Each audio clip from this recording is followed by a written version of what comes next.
Yeah, so my lucky penny rolled into an electrical socket. Does anyone have a fork I can get it out with? The Hunger Games! I don't get it. Which end did the bullets come out of? The Hunger Games! Sticks considered food. The Hunger Games! I am the Queen of the Nile! Offer unto me all your sand! I've never seen the Godfather trilogy! The Hunger Games! What's in there, me? The Hunger Games! I'm gonna go take a bath with this plugged-in toaster. And the bath is oil. And I'm gonna have this noose. Is there a Q-tip? The Hunger Games!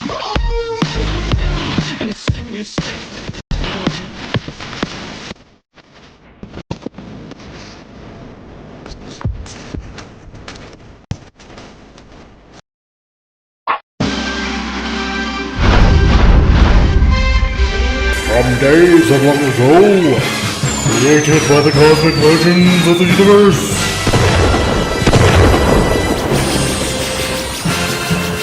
there stands one man, one great man, a man dedicated to preserving all that is good in pop culture. Loved by few, hated by many.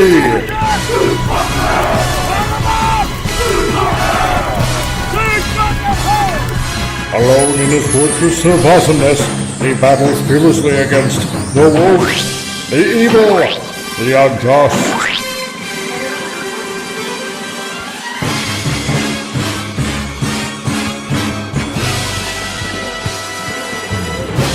To right that which is wrong, to stand for justice, to serve all mankind.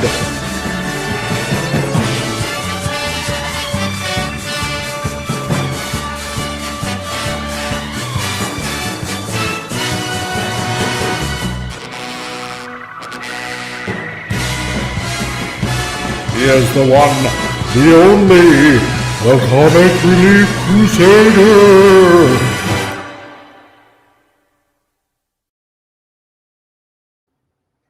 Hello, everyone. Here we are. We're in December already, the last month of the year, and you've entered Titillating Tuesday, episode 1. On the only channel that matters, whether you're on Rumble, on X, or on the YouTubes, it is I, the Comic Relief Crusader, and you have entered the geekosphere that is this channel, and welcome to you, one and all. Who do we got going on in the chat? Who do we got? We got Wendy, the trauma warrior, that's all the way down in Texas because she's sticking her head in the room and she's looking around curiously enough at everybody here. And lucky her, I am so jealous because she gets to also sit down. Not that there's anything wrong with that, but she's got a pastrami and provolone sandwich. Firehouse sub. Damn it, Wendy, I'm jealous. I want a pastrami and provolone sandwich. Dang. Where can I get one of those? I want one. But hey, and nice to see you, Wendy. Great that you can be here with us today. And we also got all the way my German Mexican or Mexican German. I don't know which way to call it, but I'm just going to say my German in Mexico. To a teacher is somewhat like to domina. You torture people and get paid for it. Wait a minute, because I kind of skipped the first part of the, well, whatever. Anyway, your kinkiness is all entirely up to you, collector. So, God. Who else do we got here? We got Diesel, my man Diesel. Ooh, yeah, greetings programs, he says to you all out there. Whether you're on Rumble or on the X's or you're on the YouTubes. It's all great. So, and Wendy, yeah, the sub sandwich is amazing, by the way. I love the bread. God, you make me jealous now. Damn it. So, anyway, as we begin the show, let's greet everybody here, shall we? If you're blue and you don't know where to go to, why don't you go where fashion sits? First and foremost, we got here is Spartacus. Hi, folks. What's up, dude? I'm a little chilly. Just slightly? Just a little. Didn't help that my feet are also slightly cold and wet. Yeah, same with me. After a fun day at work. Fun day. Oh, well, almost 12 hours yay. straight. Oh, and what did you do? Worked. Can you elaborate on work? No. Okay, good. Fine. All that matters is you're cold, you're wet, and at least you're inside and you're warm. Yeah.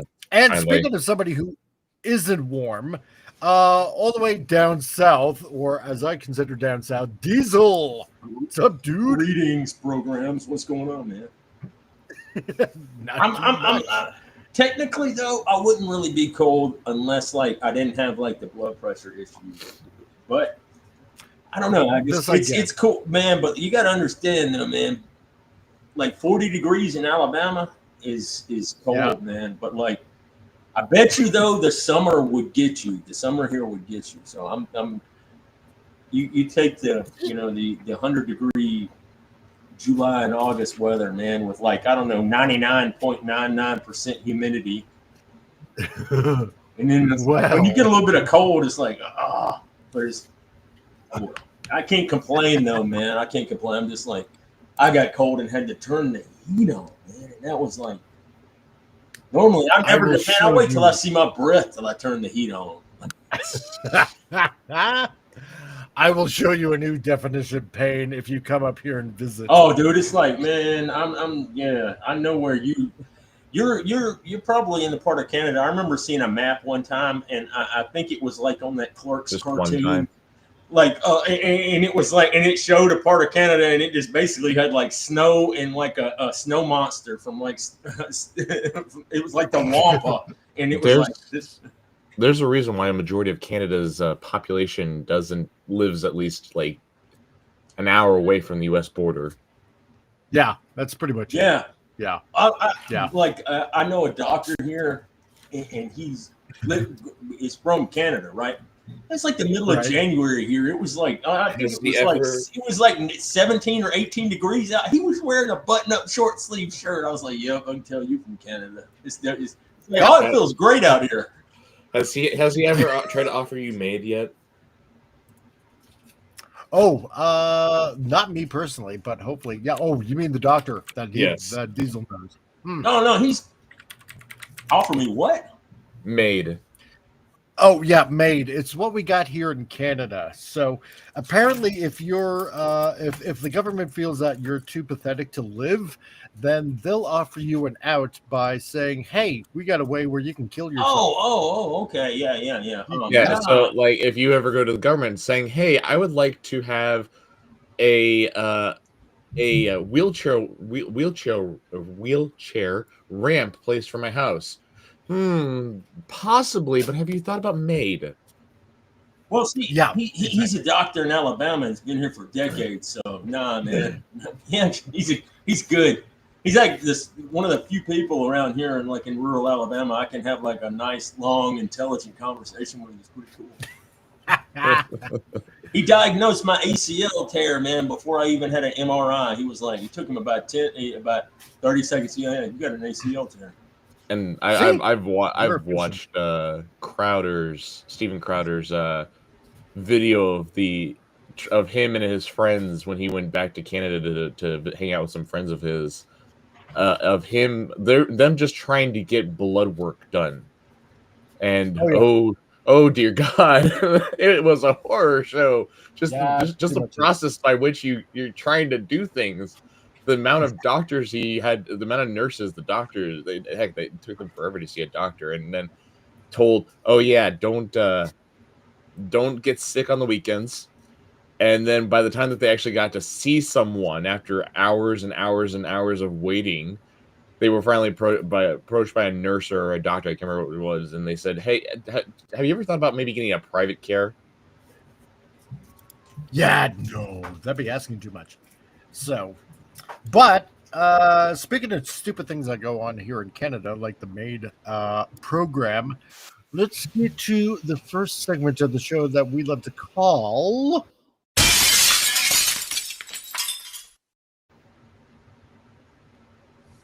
Stupid News.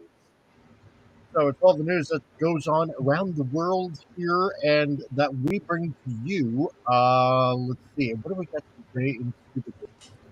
Let's have a look-see. Because there is no shortage of the retarded out in the world today. And let me see here. Okay. This looks actually promising right now. So, this from Fox News. You know what? I'm gonna bring everybody on chat, or at least do that. Here we go from Fox News. Apparently, according to this professor, marriage promotes white supremacy. According to a white university professor.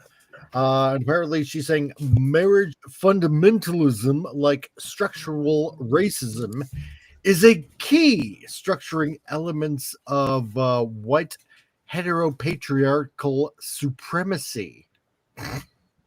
So, and hey, Gap, just in time. Yeah, like marriage never existed until I thought white people never invented anything. No, but apparently, according to this, white men invented marriage to restrict and control white women and all other peoples. Yeah.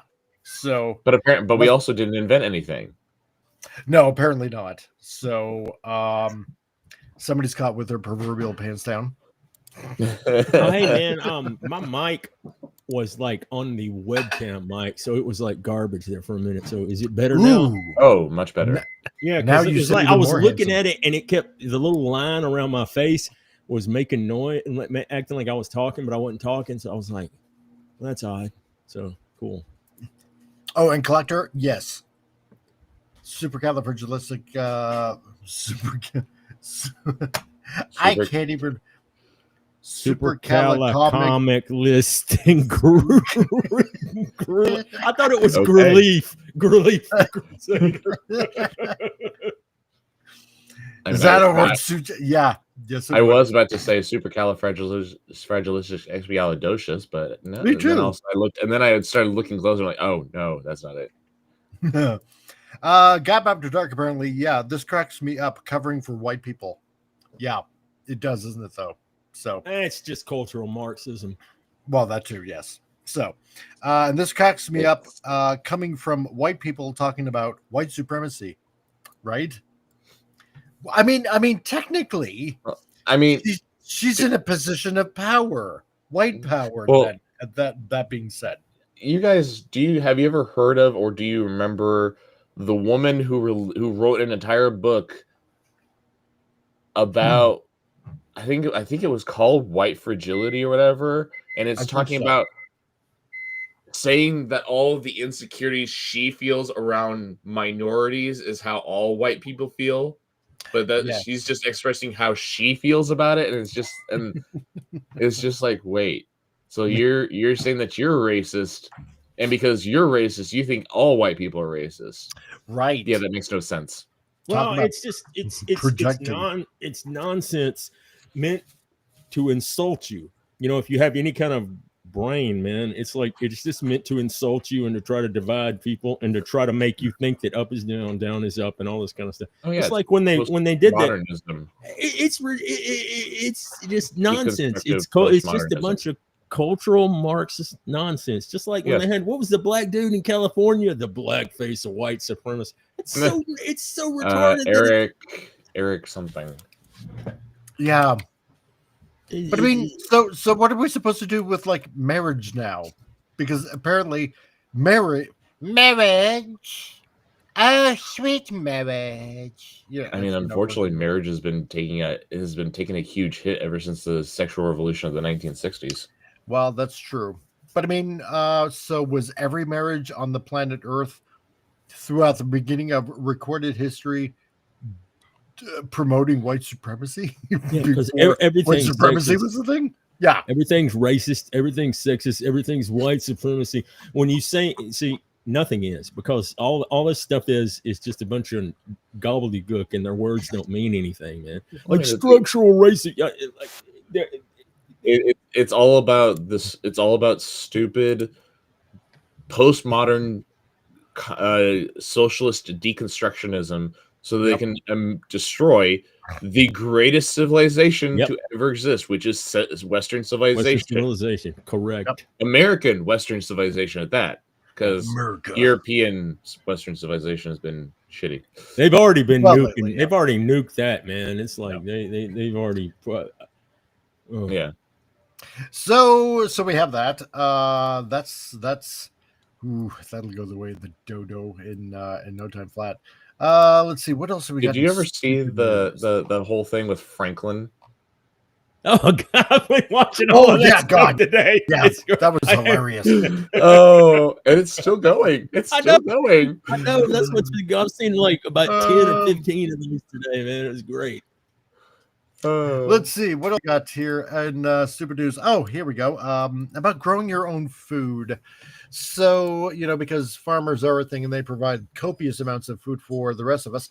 But apparently your carbon footprint of homegrown food is 5 times greater than those grown conventionally. So apparently a study found individual garden infrastructures responsible for increased levels of carbon dioxide. That's actually scientifically retarded.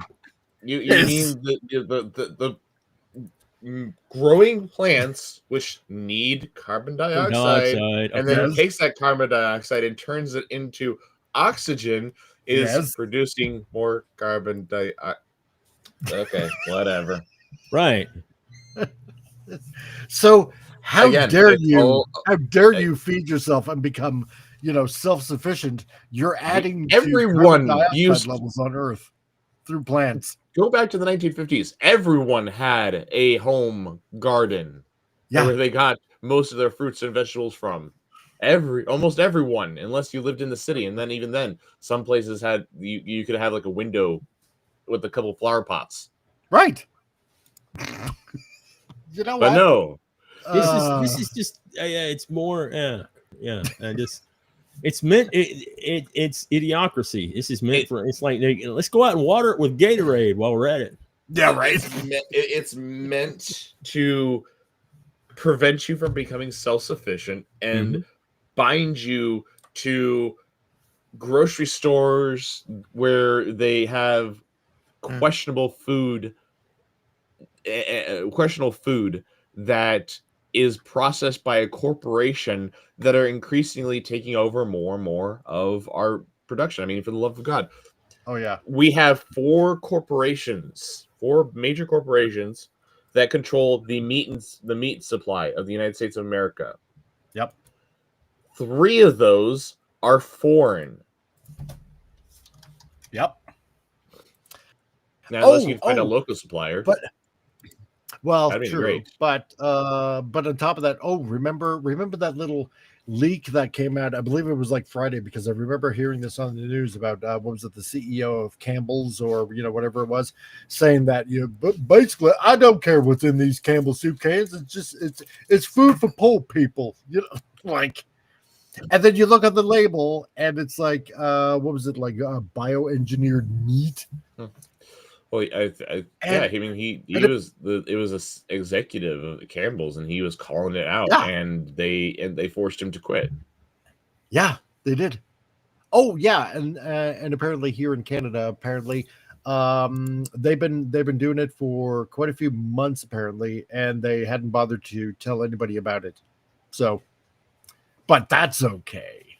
So, we'll just put some cells in a vat, and we'll call it chicken or beef or whatever. And but growing food, like tomatoes, cucumbers, whatever, in your own little garden, that's responsible for upping the earth to total 100% destruction. Well, remember, people, the Gulf Stream is starting to collapse, and so we're going to be Right. entering another ice age here. We've completely come back to 1970s mentality. Yeah, we have. So, but anyway, that's pretty much everything for today on Stupid News. So, if you guys out there happen to have or see any stupid news articles, you know where the links are in the description here on the YouTube, or you can find me definitely on this channel on X or on Rumble.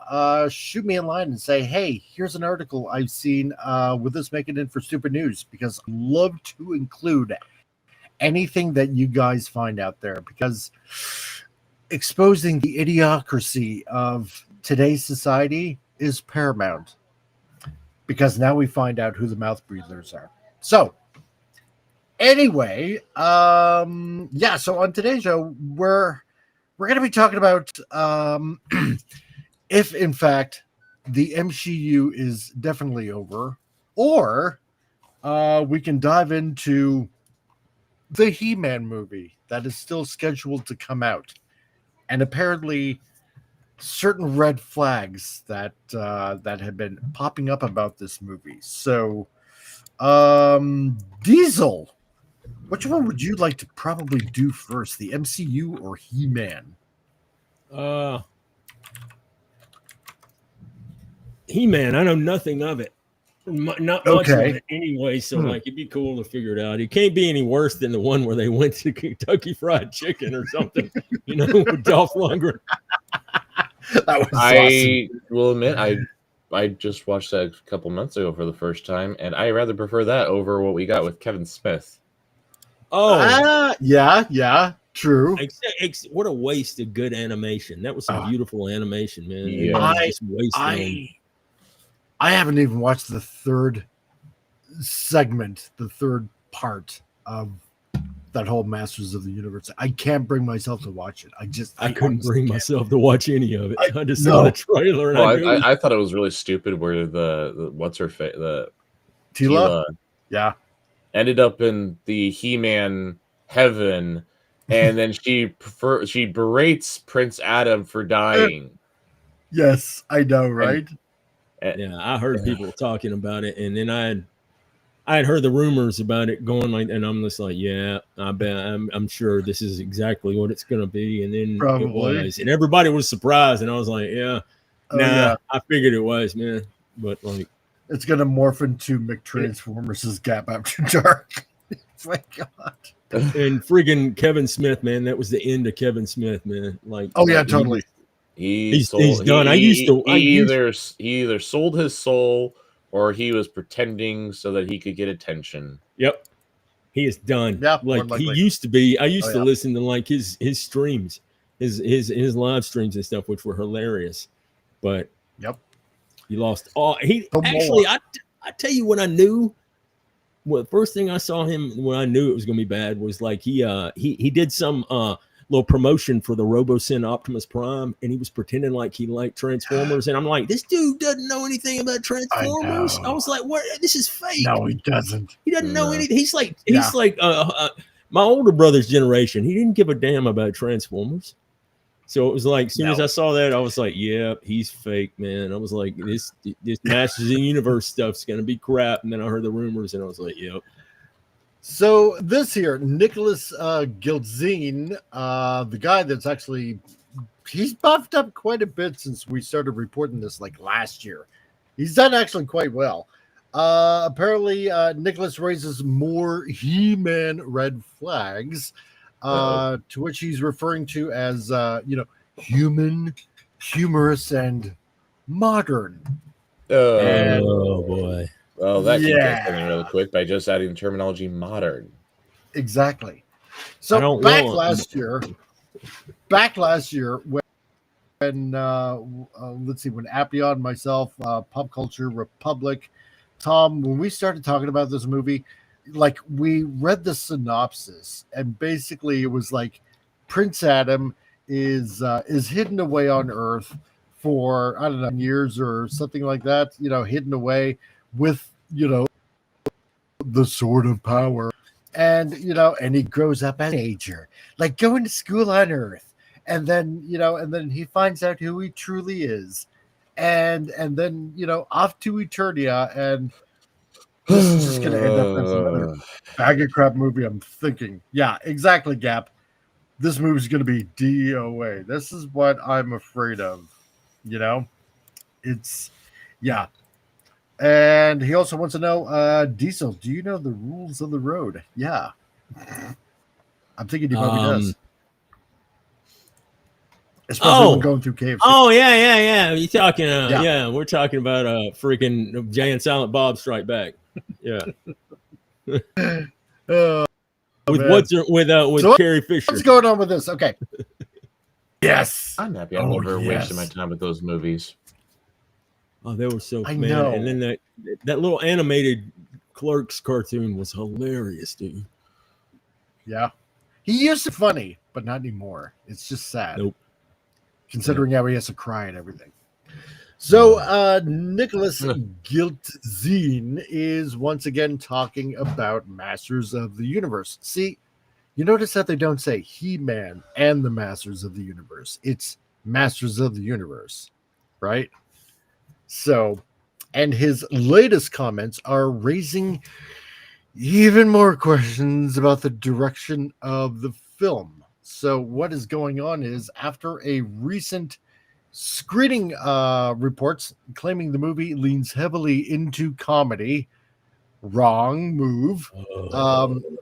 Yeah. Gildzine's new quotes only add to the concerns that He-Man may be far more modern, human, and humorous than many fans want. You know what this sounds like? More cringe Guardians of the Galaxy humor wannabe. Oh God, I hope not. Oh, it's so burnt, man. I'm just James Gunn humor knockoff. Yes. Bad knockoff. Not even Chinese knockoff. Like freaking, I don't know, like Zimbabwe knockoff. Oh God. Do you know the way? Do Eternia. Like, this is not okay. First of all, let's break this down a little bit. Modern, human, and humorous. Okay, so when he's mentioning it sounds just like a bunch of words just strung together to make him sound like he's saying something. Kind of. But I'm thinking, let's take what we've learned so far over, I don't know, over the past, I'm going to say 6-7 years, right? And I'm going to use Endgame kind of as a marker, because that's when all of this kind of, all these properties kind of really started to go downhill, right? Yeah. I mean, really, really taking a nosedive. So let's start modern. And let's dissect this a bit, because I'm thinking it's made for modern audiences. And when they say modern audiences, the kind that don't exist. Exactly. An audience that doesn't spend any money because they don't have it. An audience that has no idea what He-Man is about at its roots. Well, they would technically would look at He-Man and says that's toxic masculinity. You know how easy it would be to make this movie, dude. You know how all you have to do, have it on Eternia, have a little bit of backstory going on in there about, and then then later on, maybe even towards the end of the movie, or you realize that what's her name? Queen, is it Marlena? What's her name? That she's from Earth, and you could show her like spaceship or something, bring that into it or something later on. Take it serious, man. Make it like a freaking like Conan or something on another planet, which is kind of like what it is. Well, yeah. Well, I mean, because what I'm thinking isn't Eternia based? I mean, it's been a long time since I've seen anything from He-Man and Masters of the Universe. I actually mostly grew up with the 2000s cartoon. That's a good one. Okay. That's the I think is probably kind of the more serious out of all of them, and the comics and stuff that were behind it are fantastic, especially Skeletor's. I think so too. Skeletor's origin, Trapjaw. I used to have the Icon, the evil graphic novel that showed their origins. It had like a Trapjaw's origin, and it was brutal. But I mean, my understanding is that He-Man Master Universe is basically another reality, one where science and technology are kind of coexisting. Right. Oh, so, you mean science and magic? Yeah. I'm sorry. Yes, yeah. Science and magic. Yeah. Sorry. So, I mean, that makes sense to me. I mean, why can't we just have something like that? Just basic. Nothing. Don't need any gimmicks. Don't need any tricks. Just regular old normal He-Man, and just follow the basic stuff. I mean, I'm not exactly sure, but out of the original because it's been a long time since I've watched any of the original cartoon, but you could just have it like it's a planet in another dimension, and then have the Adam's mother is from Earth. And then, maybe a spaceship, something or another, and then got transported to this other dimension where, like you were saying, like where science and magic, interact differently and stuff like that, man. And that would make, And I mean, dude, it's not hard, man. I don't even know a whole hell of a lot about He-Man, but like, I mean, I grew up with the cartoon. My younger brother was into it more than I was, but like, It's simple. It's like Conan the Barbarian on another planet, man, with like all this kind of stuff interact. It could be freaking, and if you treated it seriously instead of like some stupid joke, man, it could be awesome. You know what? But, why wouldn't it surprise me? Okay, because the use of modern, why wouldn't it surprise me if Adam or He-Man or whatever is probably maybe even also into dudes too. No, I was thinking that. Or it's gonna include Tila is trans. Yeah, or something like that, right? Or some sort of stupid dumbass woke element. Yeah, that they have to shoehorn or force in there. But also then again, it could be that this is just the freaking marketing team. That could be too. Telling these people this is what you need to say to get attention right. So I mean, we're hearing what they're saying. I think also we need to see it in the promotion, in the trailers and other promotional materials. So I think. Yeah, I need to see more. I unfortunately, it's come to the point where the marketing team is doing a lot of things to screw over movies that may surprisingly be interesting. Yeah, the comedy thing, though, man. If it's, dude, it just I don't know. Just hearing the comedy thing immediately makes me want to just. Ugh. Well, okay, let's take the next one. Comedy's not bad. As long as it's it's not. As depending on what's the genre and what is it being used for. Yeah, because the last thing I would want in a He-Man movie, I mean, maybe a light gag here and there or something like that. Like alleviating some tension. Yeah, exactly. Right, but I mean, humorous. I mean, a joke I can see. Right, like lighthearted humor, something like that. Every once in a while, right? To like you said, Spartacus, relieve the tension. But humorous, I mean, to me, I'm kind of visualizing like, belly full of laughter kind of thing, right? Like a comedy. Yeah. And He-Man is not a comedy. That's the spooky thing there. Oh, Gap. I like that. Whoopi Goldberg's going to be Skeletor. I know you meant Skeletor. Kildor, man. Diverse. Like that. Diverse. The 2002 series, though, man, did so much to like expand on the original. That's what it felt like to me, that they went in and maybe gave a little bit, maybe retconned a little bit of stuff, but added it. It was. Well, man, I'll say is that the one thing that I did like about the 2000 series compared to the, I'll be honest, I've never seen the actual series, but I just like visually is the difference between He-Man and Prince Adam, because in the 2000 series, Prince Adam is he's not skinny, but he's not buff. He's basically kind of he looks like a kid. Exactly. He's an athletic teen, average. But when he becomes a He-Man, he's buff. He's Chris Hemsworth full roids. Yeah.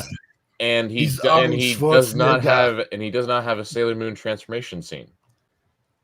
No, he doesn't. And I also like the fact how they did this. How they did the sword. How the two, like the hilt interacted. It like switched. It like locked over like 90 degrees, man, to show how it was channeling the energy. Yeah. Yeah. That was cool. Dope. That was cool. Gary Chalk was Man at Arms. Yeah, he was too. Yeah, they had. I think I have to go back to it. They had some good voice acting in that show. They did. Now, Gilitzine, whatever you want to pronounce his name as, talked to Screen Rant and began by saying the script didn't resemble the typical films in its genre, claiming it felt incredibly human and so humorous. And what does human even mean? Right. Like, I don't know. We're going to get down to the nuts and bolts of feelings. Right. And who knows what, like you said, man, with actors and the gobbledygook nonsense that they spew. Yeah. Right. Well, I mean, and I'm thinking so humorous. I'm just thinking there that He-Man or at least Adam is going to be the brunt of these jokes is what I'm thinking. Right. Because I can see that going on. I mean, to say that humans and emotions and stuff like that. Here's the thing: is that when it comes to your emotions, what a lot of people have been letting slip happen with. Wow, that's a horrible structured sentence. What a lot of people have been allowing themselves to do is letting their emotions control them. That's why we have people screaming in the streets, having tantrums, people that the thing is that emotions, they're nice and all, but at the same time, you have to master them. You have to take control of them. That's part of growing up. Yeah. So what you're saying is dudes have to be a real He-Man to master their emotions. Yes. There we go. For one thing is that if you actually want to attract a compatible mate, she's not interested in you if you are going to be constantly crying every 5 minutes. No, you got a point there. Yeah, if you're a heterosexual dude, don't be crying. The only time you're allowed to cry is when Optimus Prime dies, man. The only times that you cry is your parents die, your dog die, something happens to your kids. Yep. But most of the time, you have to have some control over yourself. Well, exactly.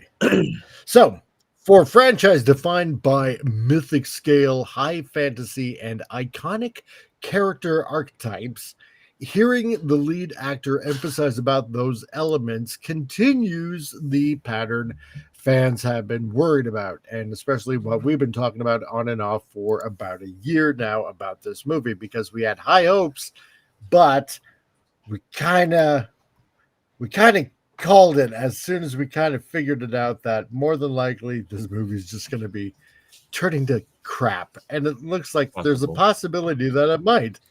So he compared the experience to 100 Nights of a Hero, a much smaller project he is also starring in, saying both films blend humor with emotionality. Mm-hmm. Oh my God. Only with a bit more action in He-Man. It's yet another hint that the movie may not lean into the epic tone the property is known for. So blending humor with emotionality. Yay. Yeah, I want a sensitive He-Man. I mean, the dude's name is He-Man, right? He's freaking. No, That's just you like want She-Man. Yeah, we want. You want He-Man. This dude is supposed to be. I mean, look at his. I mean, his name is He-Man. He's supposed to be like carved out of stone. You want looking like a dude. He's supposed to be the epitome of a man. Everything that a man wants to be. Right, dude. That's right. That's right. He's definitely going to bomb box office present Jared Leto Skeletor. Oh yeah, that too. Don't forget that, because it seems like every movie that Jared Leto happens to be part of. Jared Leto is Skeletor in this movie. So, oh dear God! So, yeah, I know I'm a month or two off, but I thought he was great in Tron Ares, and I still like that movie. I still get out of here. I believe. Go away. Yeah. So he's also saying, are you saying they should have cast Cynthia Erivo as He-Man? At this point, why not? You know, does it really matter? Seriously. Yeah, go ahead. Do that. But no, you guys are right. I mean, I want like Adonis, basically. Yeah. I want the statue of David, rippling muscles made of stone. 80s WWF. Just make sure that he is wearing the furry loincloth. We don't need to see the complete David. Now, if done, if I want Ultimate Warrior kind of He-Man, that's what I want, right? A little less cocaine. Well, yeah, a little less cocaine. Now, look, man, I'm giving benefit of the doubt here, but like, I'm just saying, I know it's probably not going to happen, but if done correctly, Jared Leto could play Keldor with long hair and everything, then get his face burned off with the magic and turn into Skeletor. That would be. That could be. How many movies he's been in? Hey man, I like I said, flopped. I don't have high hopes. If you haven't seen Tron Ares, just don't. I like that movie. I'm never going to see it because it's not a direct sequel to Tron Legacy. It's man. done every. Yeah, it kind of is because it is, and it mentions it, but it doesn't take away. Yes, I think it says that. It says that the son of the son fails at trying to do what he wanted to do. No, basically he drove the company into the ground, and then they had to have a strong, independent woman come over and save everything. You haven't watched the movie, man. That's not what it does. It said he left, and what he did was he left. He didn't leave because he failed. He left because he's going to go do. He's working with. Alan Brad. I'm thinking it's Alan. He's working with Alan Bradley. Is that what it says? No, it said he left the company to work on something else. Like I'm thinking, trying to get his dad out of or checking into or something like that. But it doesn't say he failed. It never said anything like that. It just said what I've heard from people. I watched the movie 3 times, dude. I know. Trust me. They have. Clips newspaper clippings at the very beginning of the movie, and that breaks down that everything if he fails. No, to run the company. Sorry, we're going. Okay, but aside from that, so you know what? Okay, so as He-Man, you know what? That actually doesn't look too bad. It doesn't look that bad. No, it doesn't. Y'all want more roids. But more giant over the top roids, but like that actually looks like he looks more like if you look at more like what I would think Prince Adam would look like. Right. Yeah. Hey, the sword looks damn good though, man. It does. Yes, looks it does. Really good. So when we were starting to cover this like last year, early last year. We did have a picture of him, what he looked like before, and he actually looked a lot skinnier. Let's put it that way. So he has significantly buffed up. He's been putting in the work. So yeah, while this is not like Arnold Schwarzenegger sized, no, he's not. He doesn't even look like he's roided out, dude. Like he looks like more natural. But he's been hitting the gym like a mofo. Yeah. Man. But I mean, you know, for what it's for what we're hoping it's supposed to be, it's not bad. I mean, I'm not saying it's good or it's great, but I'm saying not bad. So I'll give it that much. Although it does look like he has tiny hands. Yeah, the arms and the legs are kind of I don't know, disproportional to the body. It kind of looks like that. It kind of looks a little funny. The thing is, man, for that outfit, he needs to look like what's his name from Reacher, man. He needs to look like that. Yeah. Or Hemsworth, like freaking Thor: Love and Thunder, where you roiding out the wazoo, man. You know, you got to be jacked, you know, to really to make that look. I mean, the outfit looks correct and everything. He just looks a little bit too small for it. You know what I'm saying? Yeah. Even with the sword, man, the sword looks like it takes up his entire torso or something, which the sword looks really good. But he looks he looks like he needs to be a little bit bigger to be wielding such a large weapon. And on top of that, no loincloth. So you're not getting a loincloth. With how Hollywood trainers can work, they can do that. They can do that with him. Yeah. But yeah, it doesn't so look buff. like. Anyway, they better not be putting. They better not be having him do the stupid what they did with Natalie Portman and have him wear CGI sleeves. Who in the world is making tea? That's here. That's the alarm. So perhaps the biggest red flag is Guillotine's description of Prince Adam's characterization. Here we go, because let's see if we were right like last year. So without giving details, he said the new Adam, okay, so not just Adam, but the new Adam represents a form of modern masculinity. Here we go. What, modern masculinity, like right? What's his face? You mean no masculinity, man. Yeah. Just like the character. Just like the kid who did Dune, the two Dune movies. Skinny as a Chalamet or whatever. Skinny as a stick, and he's supposed to be the epitome of Arrakis masculinity. I'm sorry, that doesn't. No, you don't get to live as skinny as a stick and live in the desert like that. No. So so the new Adam represents a form of modern masculinity, calling the character a handshake between what traditional masculinity and femininity are. Oh man, what? What? No, this is where the humor comes in, because this is hilarious. Because this is gonna bomb so bad. So that phrasing is going to set off alarm bells for fans who expected He-Man, one of the pop culture's definitive heroic archetypes, to stay closer to his classical portrayal. So you're not going to get that, folks.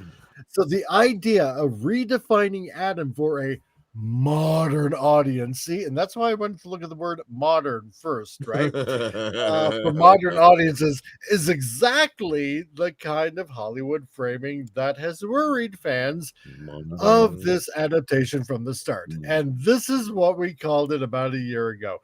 It's what Kevin Smith did to the character, which bombed on Netflix. Oh, geez. Yes, modern because it wasn't about Adam, it wasn't about He-Man. It was all about Teela. And speaking of Teela, here is Teela. Camila Mendes as Teela. Not bad. No, not bad. I mean, not bad. Oh, but you know what? $50 saying that she's going to take most of the spotlight. Because remember, it's a handshake. It's a handshake between modern masculinity and femininity is what modern masculinity is now. I don't think she's going to take the spotlight, but what she is going to be is she's going to be rebuking him and correcting him throughout the whole movie. Yep. I betcha. Isn't it nice So, how we can just predict this nonsense, man? Because Hollywood is they can't make anything good anymore because they've got so much of this woke nonsense built into the structure of how these movies are made. And like I'm thinking they have checklists that they have to have on a script to have any of that stuff even done. It's got this many this many that, and that this that and the other, and you got all this nonsense on it. And that's why I'm like, I saw like an AI thing a while back for Masters of the Universe. I was like, yeah, man, we'll just get somebody to make that movie. Oh yeah. If only. You know what? And I know Voltron is supposed to be coming also fairly soon. Oh yeah, and I know that's got Henry Cavill in meant it to too. be like exactly right. But remember, it's not going to be the classic pilots that we all know. No, it's going to be a new, fresh team, and I hate to see what they're going to do with that now. Remember correctly, I think it's supposed to be like the children of a previous team or something of that nature. It's a new team that rescues the old Voltron team and becomes the new Voltron team. Something like that, yeah. So, but I think Spartacus, I think you might be right on this. She's going to be the one poking the proverbial jabs at He-Man when he screws up, and guaranteed he'll screw up, or maybe once, maybe twice. She's already got the smug, smarmy look in that picture right there. Oh yeah, exactly, precisely. So I know better than you do. More talk of humanity. So Gilitzine repeatedly emphasized the human story, saying that if he's going to make a film with huge action and spectacle, it must also focus heavily on emotional humanity. So while the character depth is welcome, this continues a noticeable pattern every time someone connected to the film or to the movie speaks. They highlight the humor, the emotional realism, and now a redefining of masculinity rather than world building, the fantasy or the larger-than-life heroism that built the Masters of the Universe legacy. Exactly. He'll be crying every 5 minutes. Ooh, yeah, that might happen. I can't believe we beat that last bad guy. I'm so overjoyed. Oh God. And then Tila will be, there. I knew you could do it, but could you do it with a little less prancing and dancing and I don't know, sheesh. Crying. I don't know. I really don't know. I enjoyed the original cartoon when I was a kid. I didn't watch a lot of it, but when I did watch it, I liked it. And you know what? And even as ridiculous as the Dolph Lundgren movie was, I still enjoy that. I have no compulsion to watch this one. Absolutely none. Part of me is just hope. You could do so much, man. And they're just incapable. Oh yeah. Part of me is just hoping that this is just a stupid marketing team and the actors just being stupid. Well, no, I don't have high hopes. Thing is,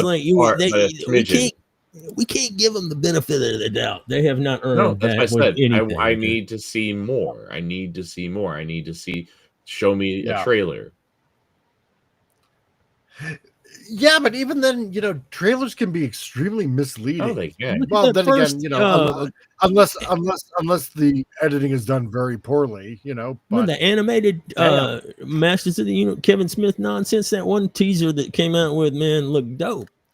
And apparently that was the only part of the entire series that looked worth the crap, was that little battle they showed for like. Yes, but what I'm saying is I want to see a trailer and then match that trailer up to what's said. Yeah.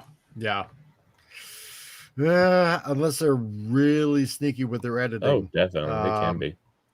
Yeah, they more than likely will be fooling a lot of people, probably. I don't know. Gap After No. Dark says, yeah, keep on hoping that they're being stupid. Yeah, no, I agree with the Gap.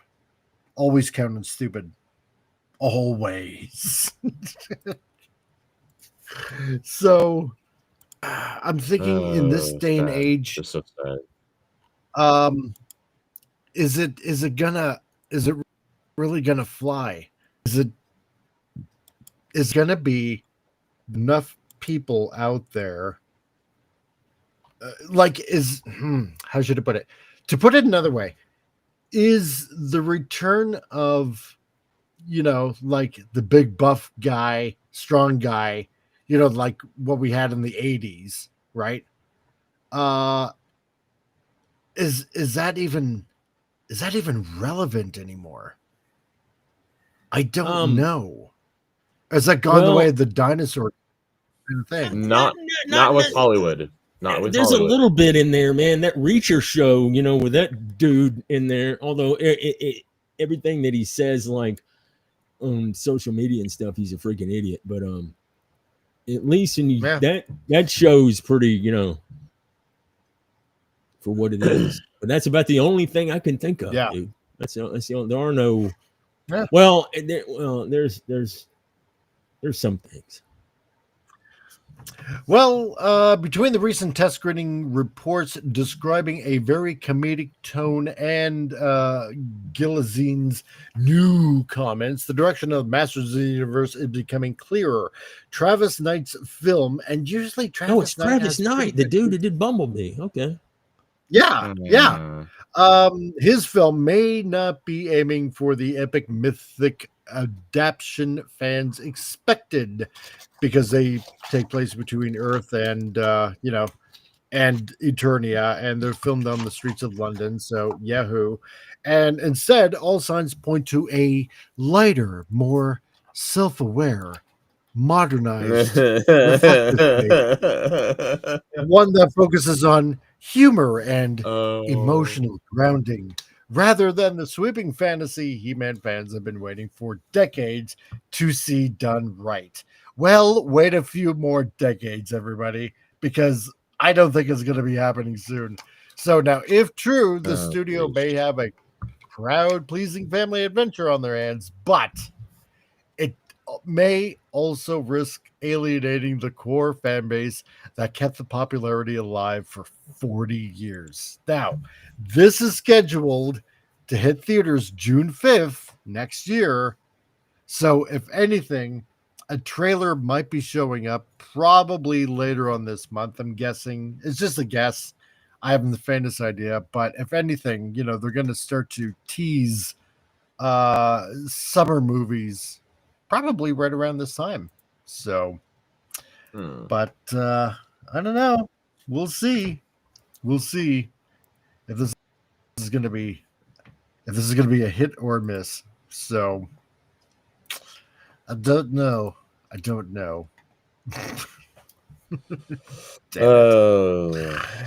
Anyway, what do you guys think? Possible hit or flop? Flop. I don't have high hopes. Yeah, I have like next to zero.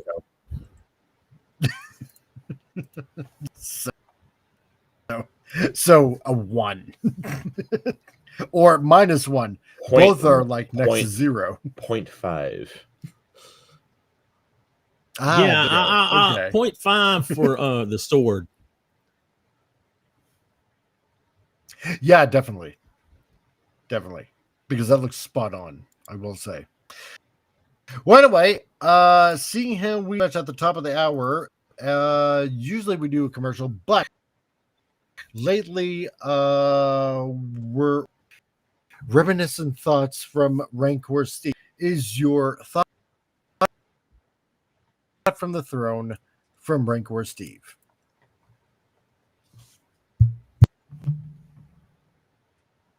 If it shows up, which it should, but it's not yet.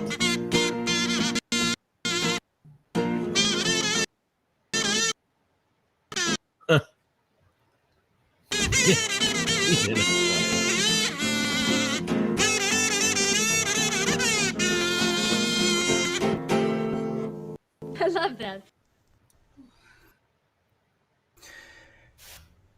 Really proven that women, they kind of like a guy who's bald, gray hair, beard, with tattoos.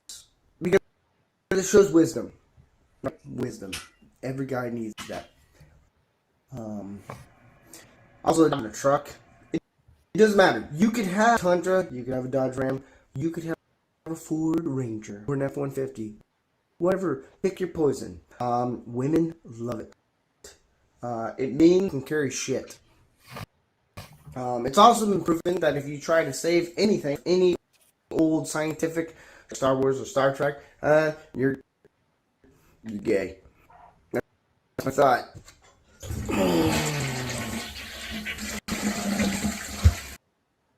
Doodles.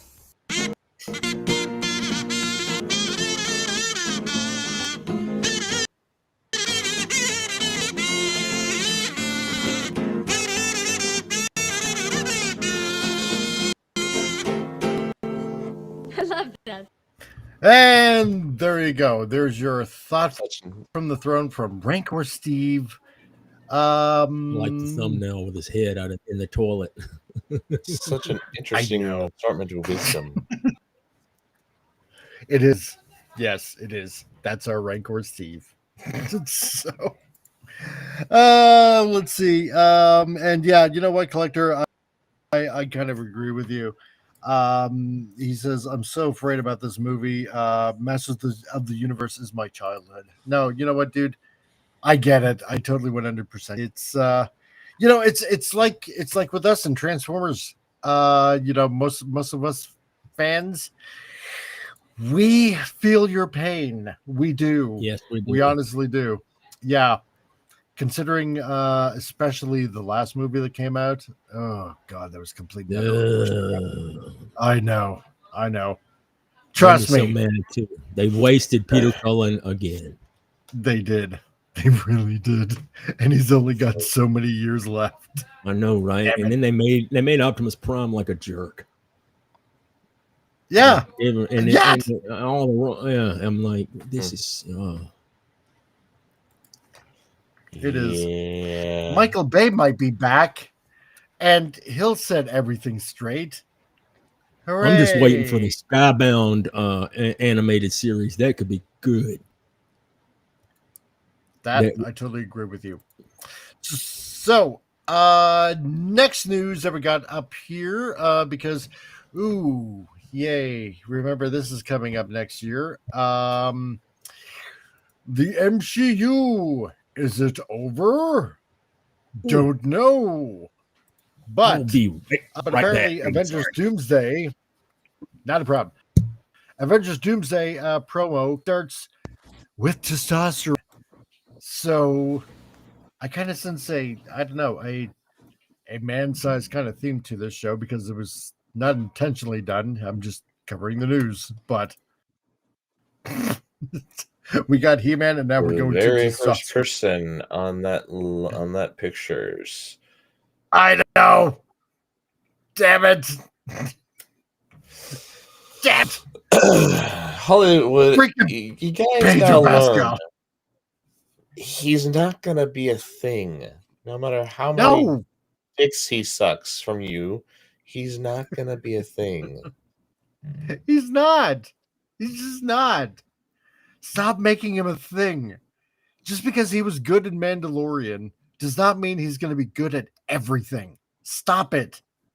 You already had the perfect Reed Richards, and you blew it by not recasting him as another multiverse. Reed Richards. Just stop it. For God's sake, shave that damn mustache. So, and Gap, yeah, I agree, Gap. There's about $2 billion in salaries for that movie right there. Oh yeah. They're gonna be. Oh god, they better hope that this doesn't flop. And the Collector, what are they doing to us? Really? Even my grandpa got to see a more recognizable Flash Gordon reboot. These people are just sick. Exactly. And hey, Winrave, nice to see you again, dude. And he says, yeah, no, I agree. He's a variant.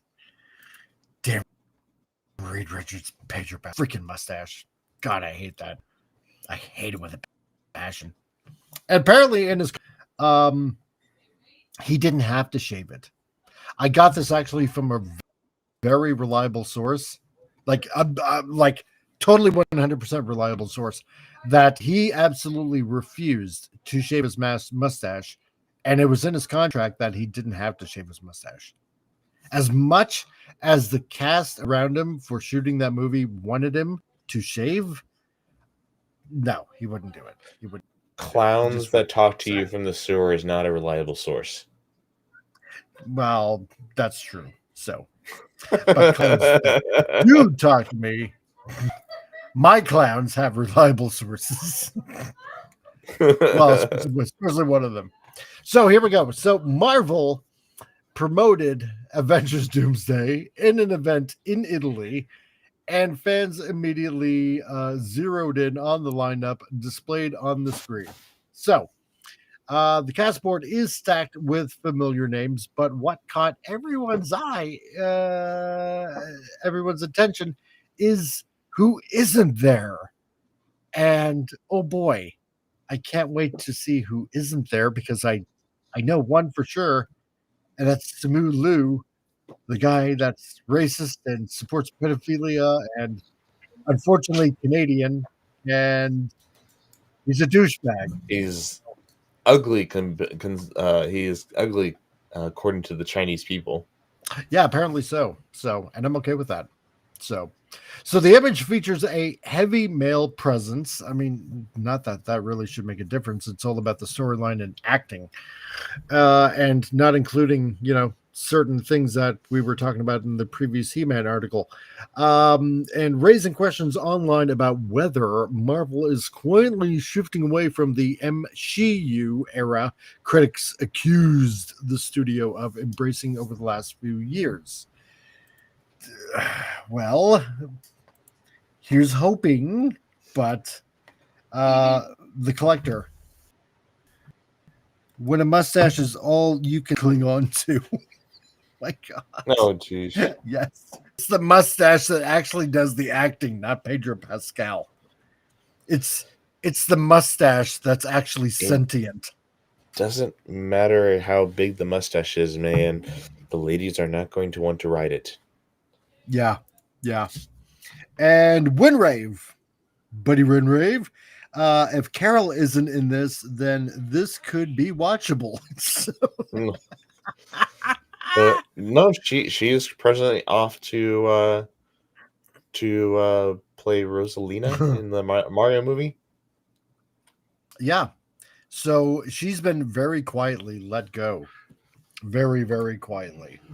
Well, I don't know. I don't know about being very quiet. She was very open about her return ever happening again. Oh yeah. And, is anyone even they could have care about this, man? I mean, I don't know. I'm just it's so dead to me, man. Crap. Simu Liu is there. Oh crap. Well, there goes my hopes. Damn it. No, does anybody care? No, that's a good question, Diesel. Over the past 6 years, no, I really don't care. I haven't watched. No, wait, whoa. Let me backtrack.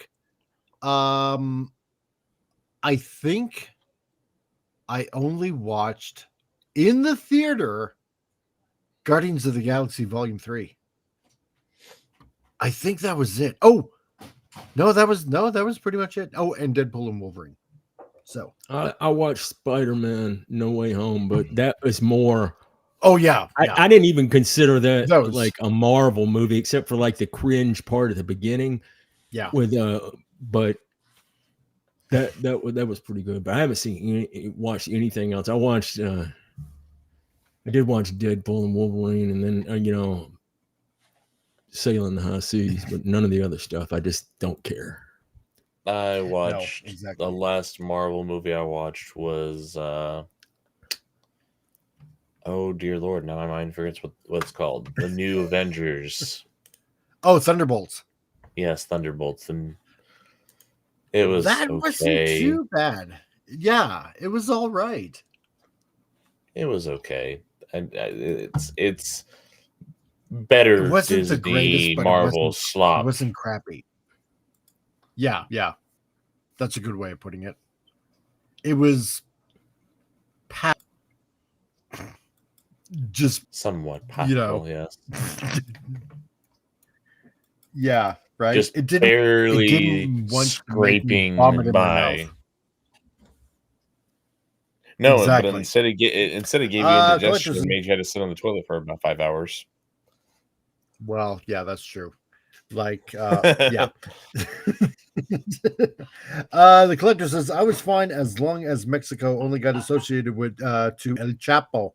So now they put me in one pot with Pedro. Oh God, I hope my German grandpa isn't watching this. Well, technically, Pedro is Chilean. His family fled to the United States after. Oh, I suppose. Yeah. Oh God! Now I used to know the dictator's name. I can't remember the dictator's name. Well,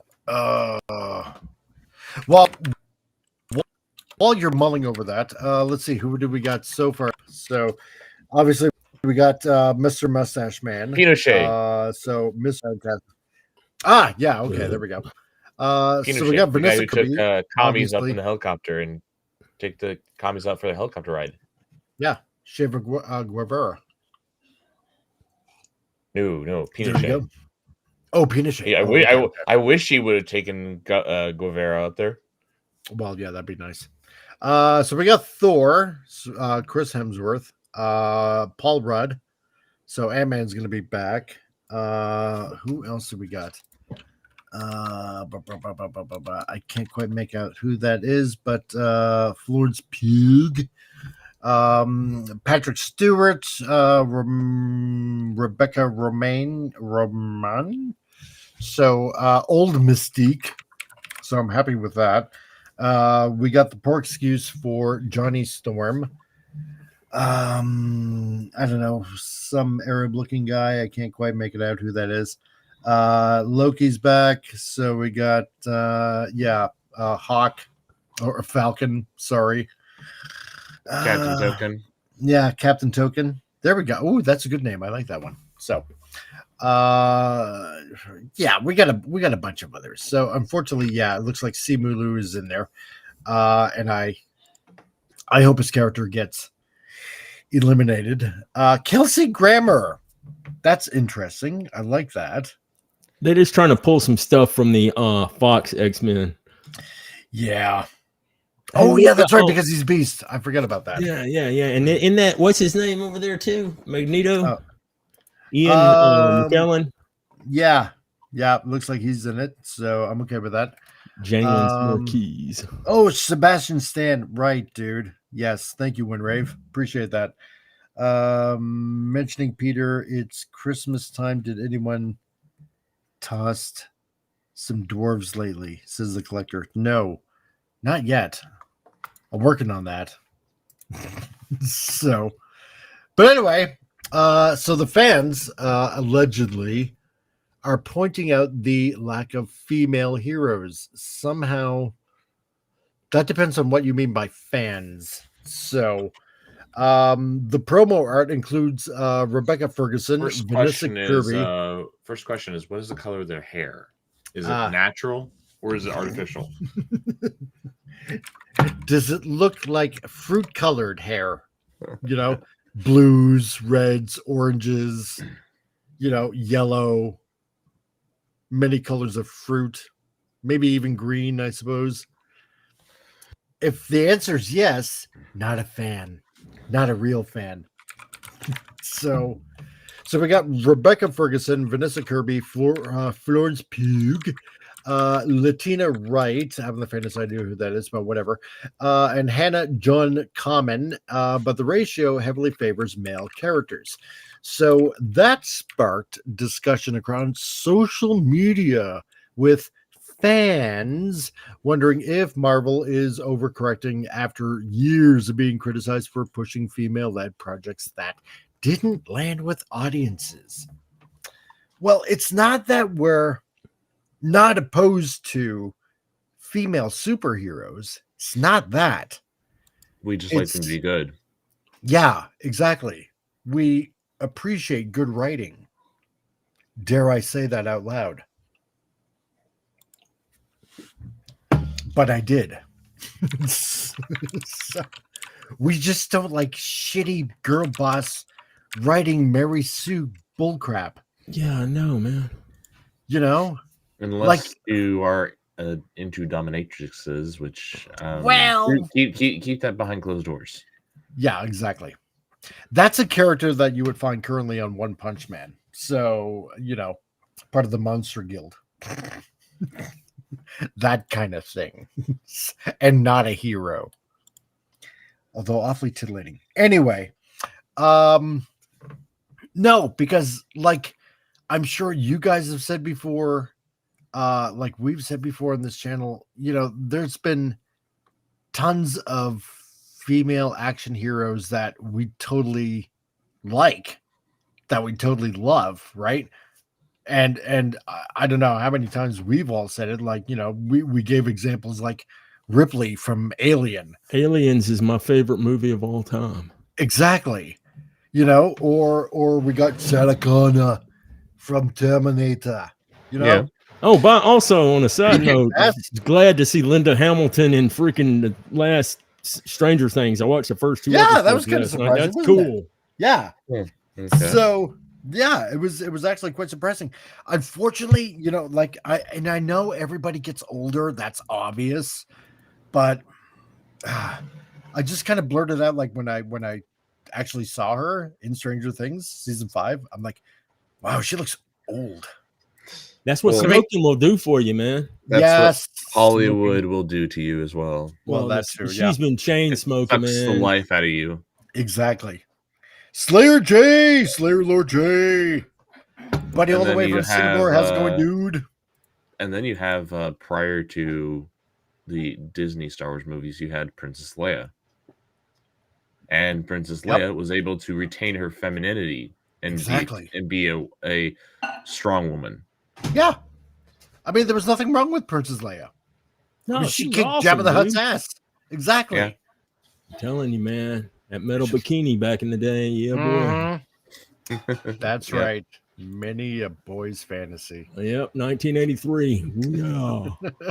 And in the first Star Wars movie, when she's running through the Death Star hangar. Yeah. Yeah. There are no bras in space. No, there isn't. Because everything is 0G. But I mean, you had let's take the women that were in Indiana Jones, right? I mean, what's her name was awesome. Gosh, Miriam. Yeah. Oh God, what's her actual name, man? And she never had plastic surgery or anything either. When she was in the Crystal Skull, she was still pretty, man. Oh yeah, that's right. She kicked ass, along with ND. She threw a good punch or two. She was a hard drinking tomboy. She drank that big old dude under the table, passed out. That's so it's not that we don't like, women heroes or female heroes. We just don't like the crappy writing. Well, remember, there were no female heroes until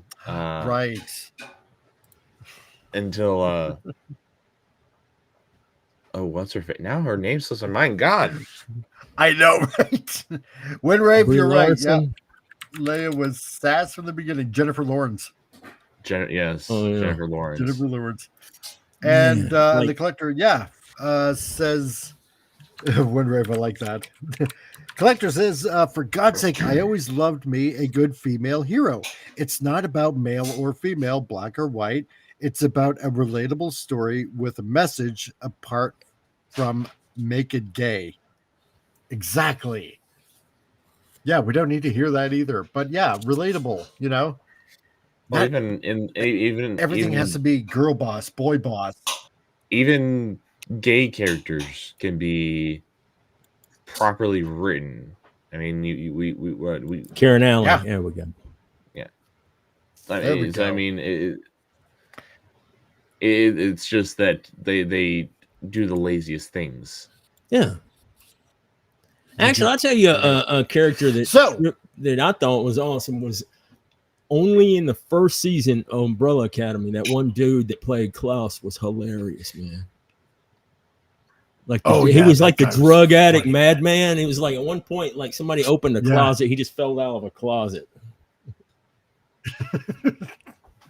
It's such an awesome character too. I know, right? Now, it doesn't help. It doesn't help that rumors have circulated for weeks that several female characters won't appear in the film at all. Scoop circles are claiming Brie Larson, Tatiana Maslany, and Dominique Thorne are out. Yes, because Brie Larson was insufferable to everybody. She can't even really act. All Tatiana Maslany killed or all died. Exactly. Tatiana Maslany, you know, with her trans kids matter friggin' bullcrap, you know, and that god awful She-Hulk show that really killed it for her. And the fact that you had, like, you know, all female writers that really didn't know anything about, you know, writing a lawyer or superheroes for that matter. No, she's like, just they even admitted that, like, you know, we've never written this kind of stuff before. Because Dominic, she just like all women are just lonely and horny and just want short men. Yeah, and about 300 pounds plus. And Dominique Thorne are out. I forget who Dominique Thorne are, but it really doesn't matter because out of sight, out of mind. And Maslany, in particular, has been the center of the talk after her outspoken criticism of Disney leadership and late night hosts aligned with the company. Oh, darn. You pissed off the mouth. Dominique Thorne is Riri Williams Ironheart. Oh, yeah, her. That's why it didn't matter to me. Because I didn't even get past episode 1. Yeah, I never watched any of those Marvel shows. I couldn't watch that Ironheart. I couldn't. I only watched WandaVision. After that, I'm just like, no, I'm done. I'm good. You know what? Moon Knight wasn't bad. I mean, I'm not saying it was good, but, you know, because I like Oscar Isaac, but they could have done better with the show. That you know, it wasn't that bad. Everything else is just garbage. So anyway, are they doing a strategic pivot or coincidence? So Marvel hasn't commented, but pairing this cast board with the broader Doomsday leaks paints a clear picture. The company seems to be leaning on its most bankable established male stars for what is supposed to be the biggest film since Endgame. You know what? Even though you got the Russo brothers writing it, you're going to be hard, like, right this ship, basically. Because you can't. Because 6 years of damage has been done. You can't just, you know. All they can do is destroy it all and reset. Yeah. So whether intentional or not, the Italy presentation looks like the start of a tonal shift. One fans are already calling the end of the MCU. Well, I'm okay with that, but you know what? It's too late. I've lost interest. I used to like Marvel. I used to like the Marvel movies. But after Endgame, it's just, I don't care. I really don't care. So, because sad. it just, yeah, it is kind of sad. You know, because I even with Fantastic Four out, And as much as I wanted to see finally Galactus on the big screen, you know, as opposed to what we got with Fox.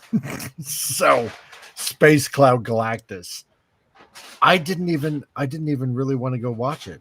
I honestly didn't. Partially because of Pedro Pascal's mustache. So, and Pedro, but, and the fact that they had a female Silver Surfer instead of Nora Rad. Yeah. You know, and the female Silver Surfer dude surfer. It's like, no, forget it. I want to see the characters that I read in the comics during the late 80s, 90s, and stuff like that. Sure, I got Galactus, but I didn't see Norn Rad. That's what I want. So yeah. I mean, it was an okay movie. It was on par with Thunderbolts as an okay movie. Actually, I probably enjoyed it a little bit more than Thunderbolts, but it's still Disney slop. Yeah, it really is. Collector here says female heroes aren't a new thing at all. Look at Russian and or German lady, the Bond movies, or even earlier, just to mention Amelia Earhart or Lennon Riefenstahl.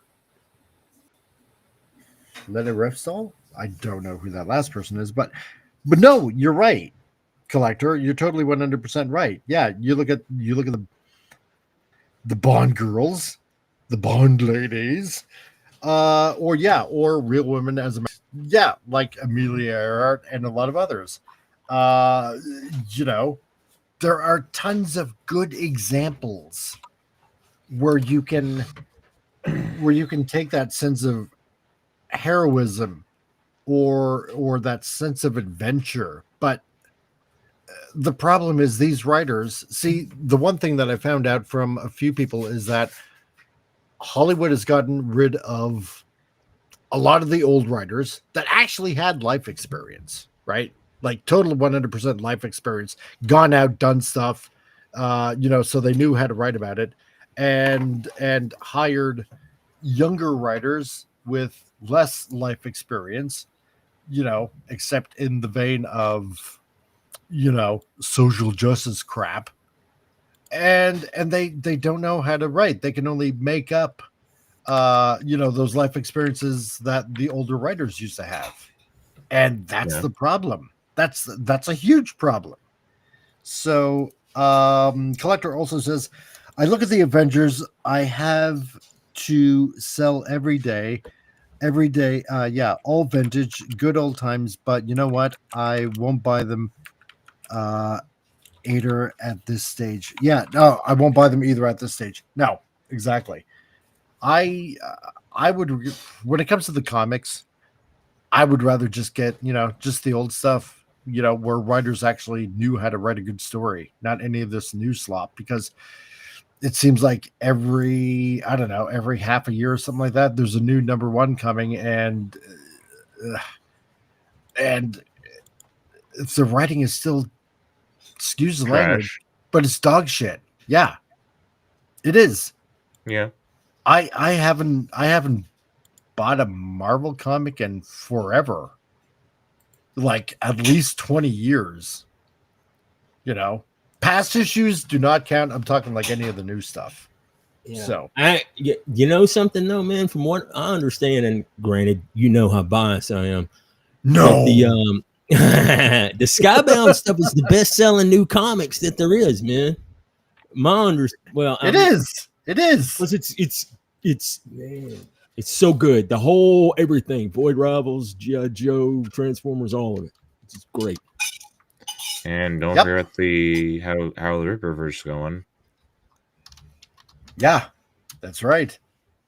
So, you know what? That being said, if Andrew from the other day, from Sunday, this past Sunday, if you happen to be listening, again, welcome, dude. and thank you for coming by. Because yeah, speaking of Ripperverse, apparently somebody from Ripperverse came by and was listening in to the draw. It's actually pretty cool. So yeah, it is pretty awesome. So I never had that happen before. It was like really cool. I haven't checked out any of the Ripperverse stuff, but I think it's cool though. I mean, you know, I mean, I may get into it, but you know, I'm kind of obsessed with like a handful of things, man, and it's hard for me to get, you know, check out other stuff. Like the only comics I ever bought back in the day were Transformers comics and stuff. It's kind of like that now, but I think it's awesome that he's got something parallel going on. A lot of people love it, man. It is.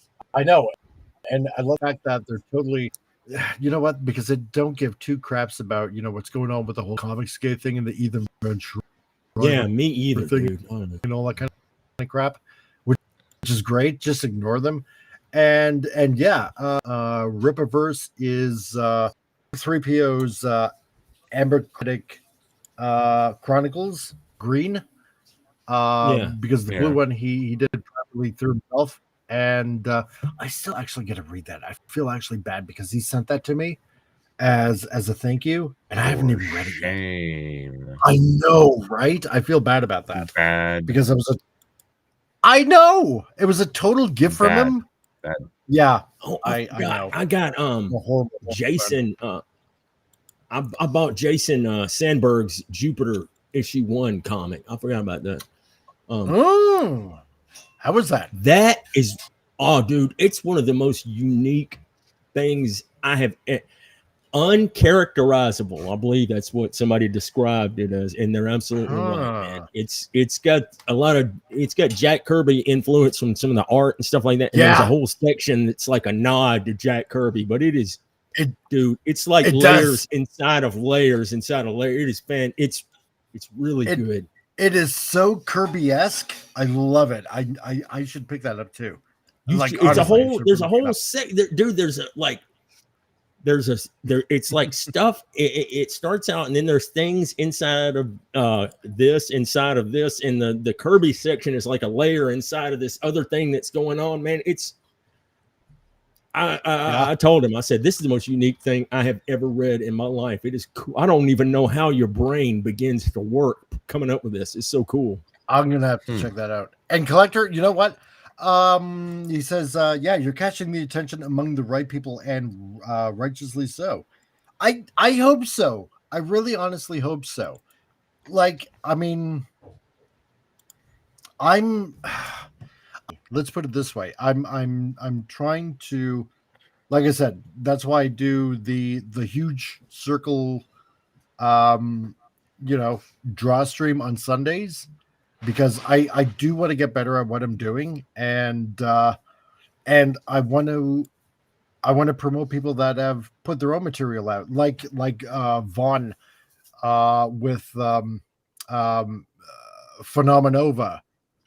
Because I did mention, like, a couple of years ago when he put out his first comic that, I want to have you on. And so I finally did it. And, you know what? Actually, I'm going to get into something, Collector. And because there is something that I want to share with you guys a little later on. But first, I want to get through the article. But first, I'm going to answer this.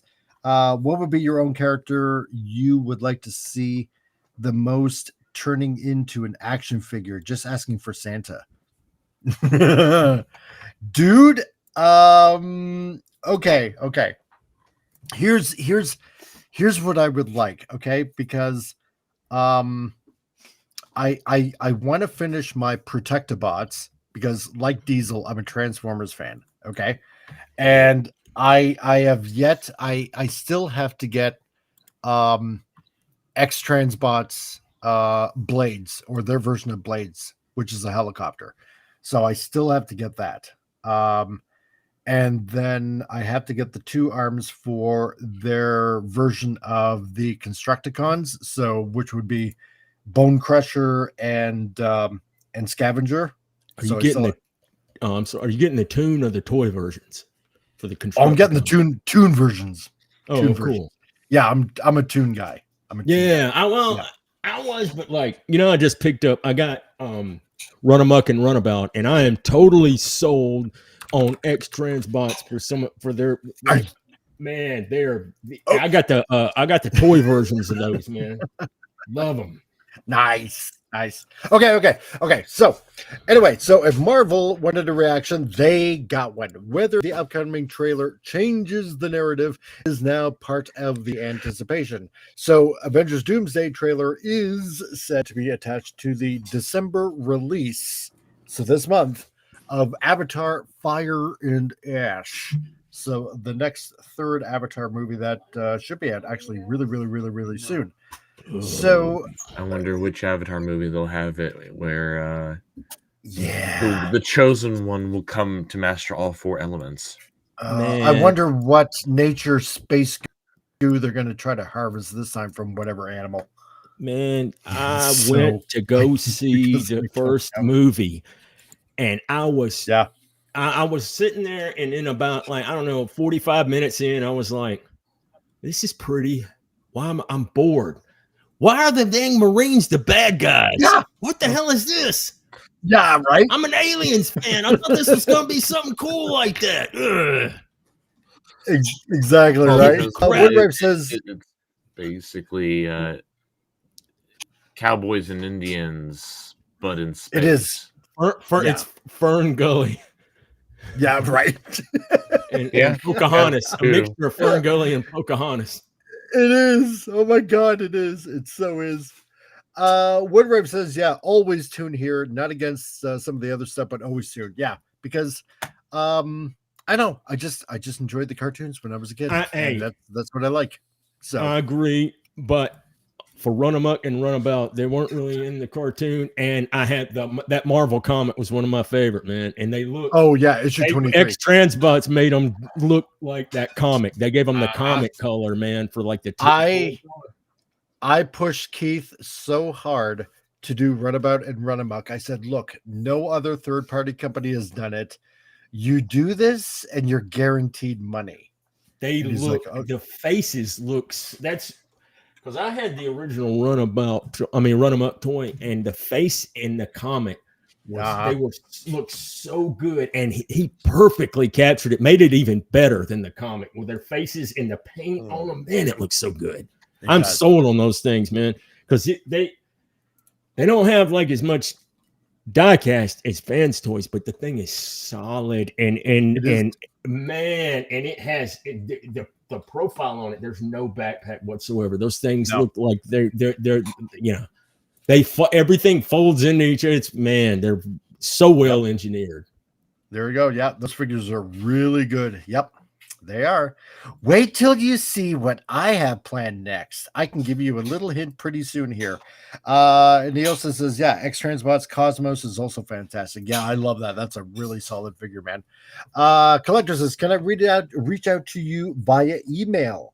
I mean, putting on your very own creation live, Marcos, and you would love to do that as a reference and a gift, sir. Well, thank you very much. I really appreciate that. Yeah.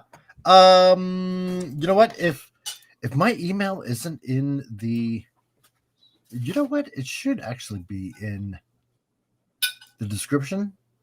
It's not. That's you know what? Here, this is what I'm going to do. I'm going to put email in the chat right now, and you know what?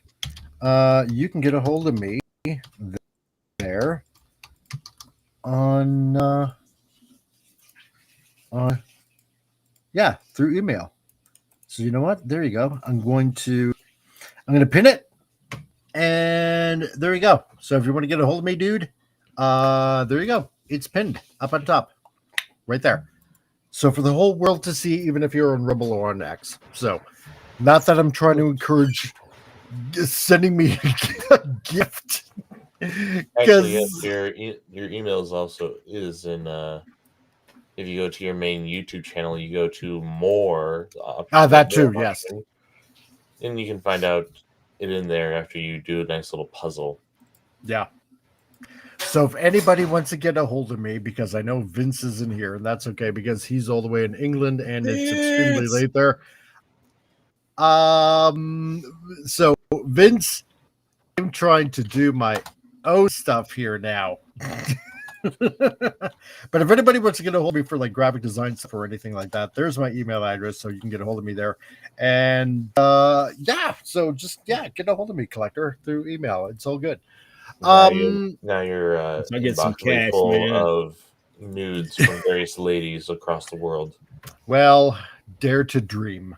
Once I get some cash, man, I'm commissioning you on some Optimus Prime stuff for me, man. No, totally.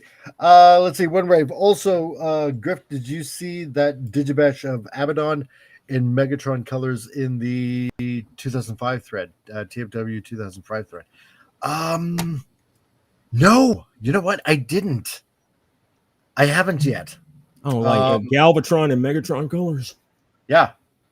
Or Megatron and Galvatron colors. So. Oh, Abaddon is their version of Megatron, right? Yeah. Pictures will be coming soon. So at least that's what Keith is telling me. So I know some people have been complaining on TFW 2005, like, I'm canceling my pre-order. Look, and all I can tell you right now is that Keith has told me pictures of Galvatron will be coming really soon. So for all you fans, okay, like, they are coming. This is what he told me, and I can only just relay the message that way. That's all I can do. So anyway, so before anything else, this was recently posted on X. Okay, so Kodansha's Manga Academy. And what they're doing right now is they're calling for manga creators worldwide. So not just Japan, but we're talking about everywhere in the world. Okay. And, Kodansha is the same people that have done Akira, Attack on Titan, God, what else? Like they've done a lot of popular manga. So what was another one they did? Vinland Saga, Shugochara, Blue Lock, like a bunch of others. So they got this thing going on,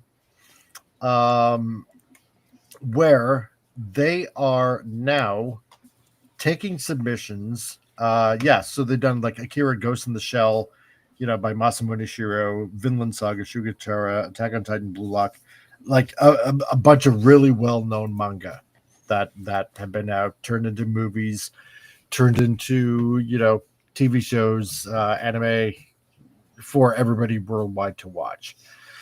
So what they're planning on doing is they're opening submissions to people all around the world. So not just Japan, but they're wanting to take submissions from anyone, anywhere, basically, because they want to. And I can't believe I'm saying this word, but they want to diversify, right?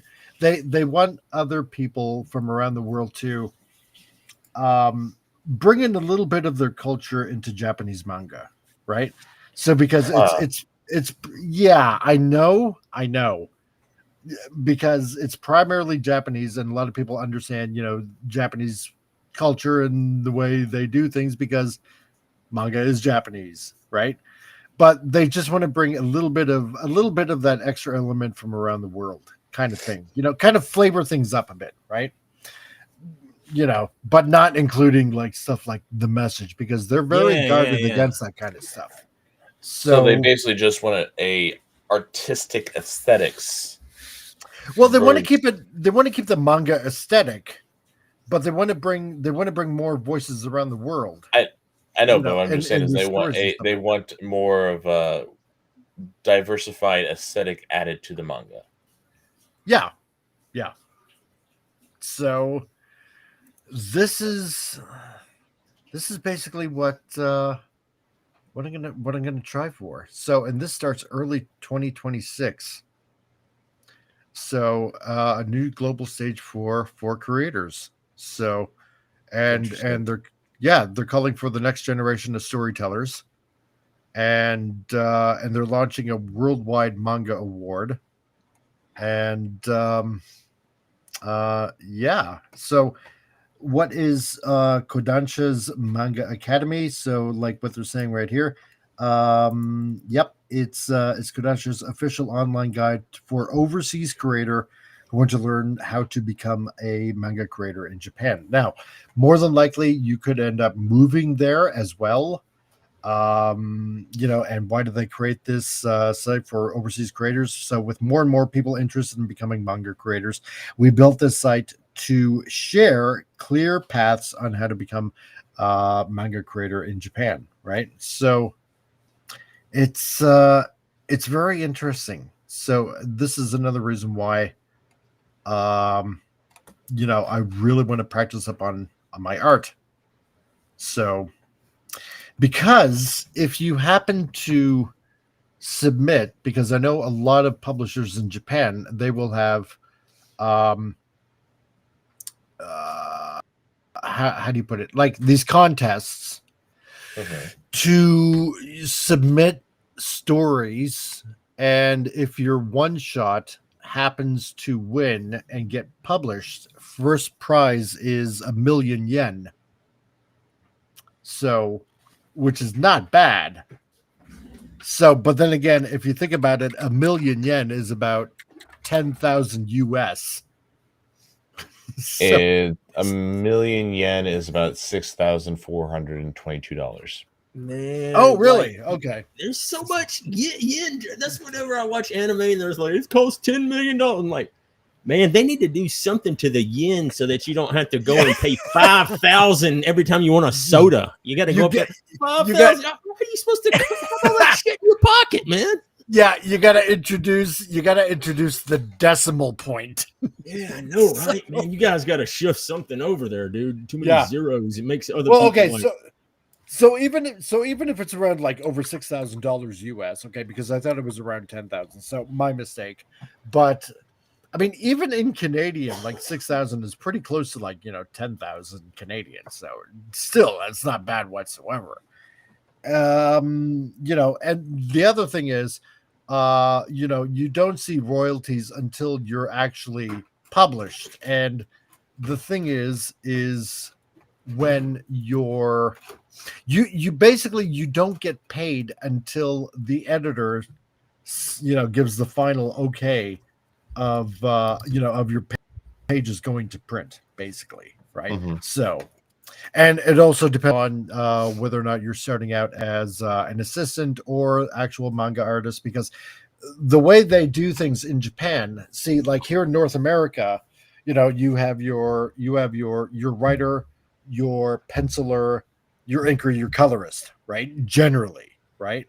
Okay. In Japan, it's a little bit different. So you can be the writer creator of your manga, but here's the thing. If you're creating your own manga, essentially you draw your story, but then it's handed over to an assistant who will draw the background, right?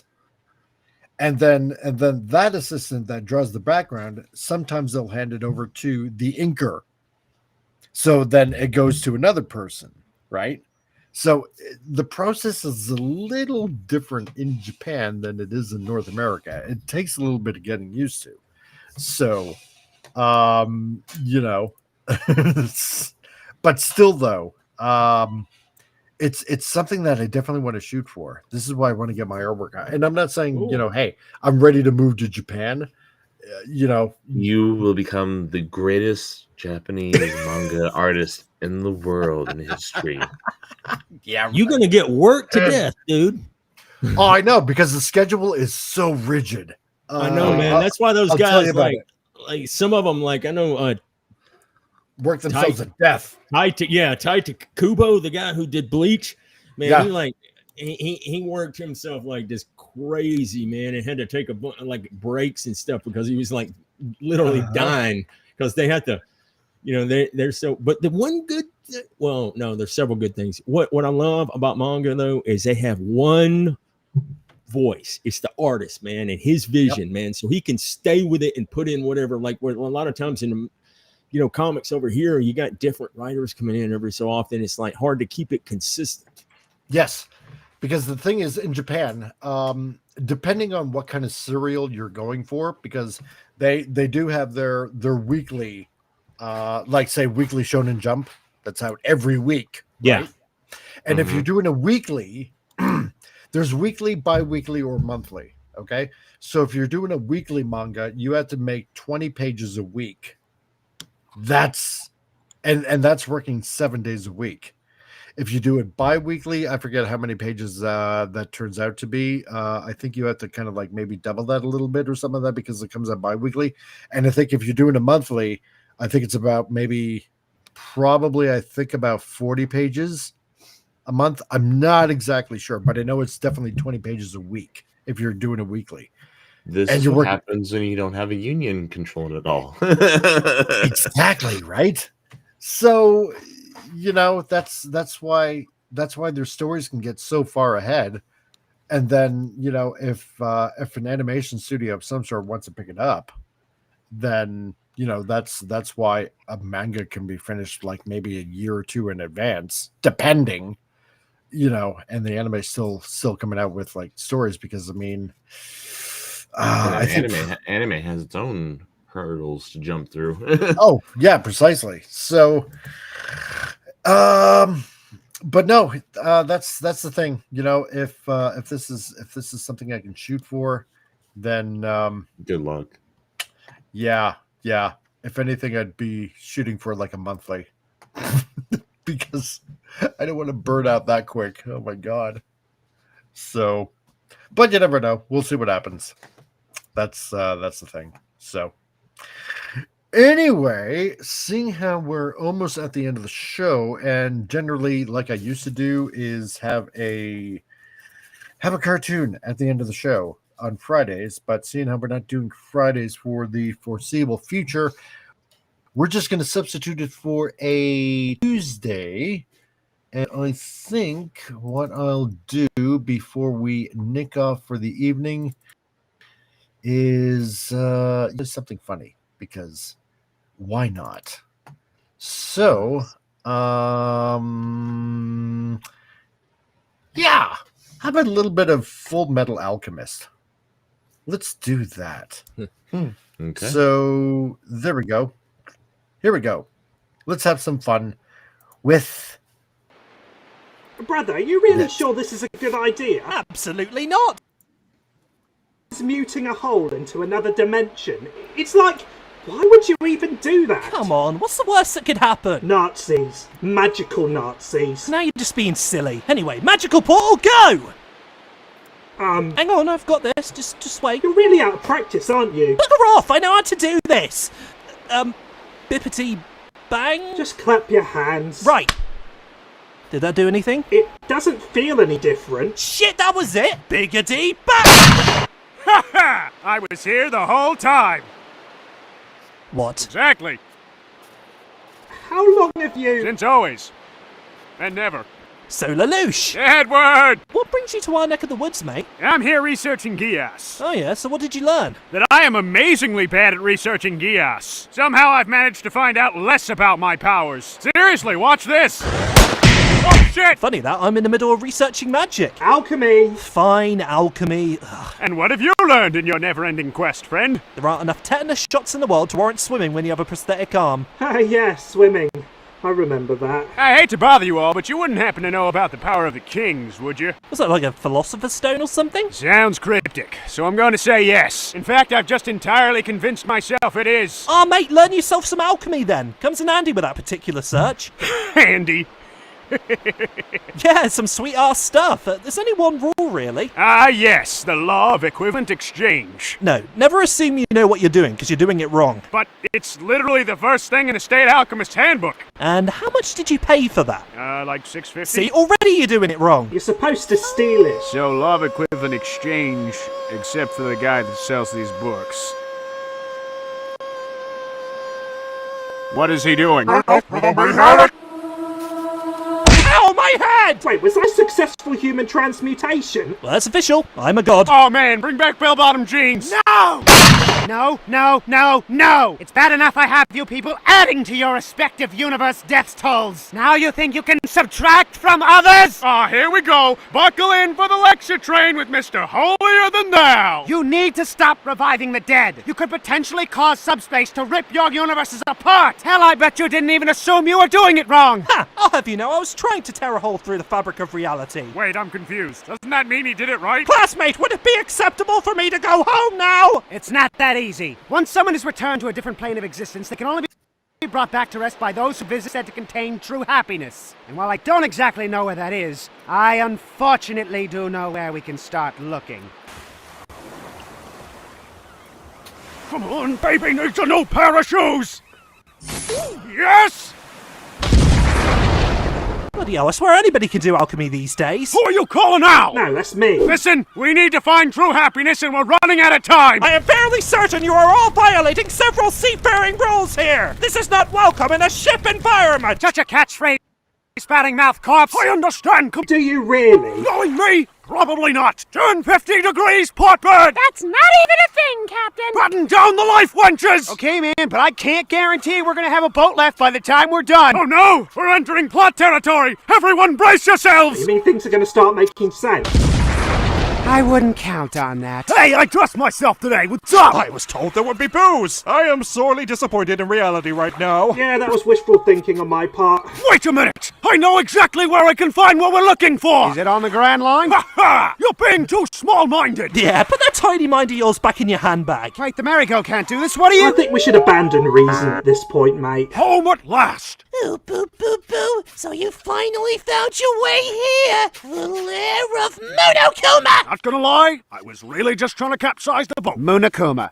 Really? I don't tell you how to name your thing. You don't tell me how to name my thing. Whatever. Now you're all probably wondering why I brought you here today. No, really. I really can't be having my students coming back to life. They need to learn. Learn what? Your whole goddamn school just kills people. Between you and Team Dumb Match over there, you've collectively killed my entire social life. Wait, what? Oh, yeah. Every time someone dies, I have to do the paperwork. It's kind of like working at the DMV, only slightly less horrifying. So, you mean to tell me that we're on the goddamn moon because you're upset with your social life? Your social life is not welcome in this moon environment! I'm yelling also! Oh, there go my non-existent ears. I can see we're making real progress finding the happiness place because I think we can officially deduce it's not on the moon! Well, we don't need to find the place, per se. We just need to find someone who's been there. Yo! Wait, seriously? Yep, twice even. Then can you help us put Ishimuro to rest? Hells yeah! Not again! Now get off of my moon! Well, I guess all's well that ends well.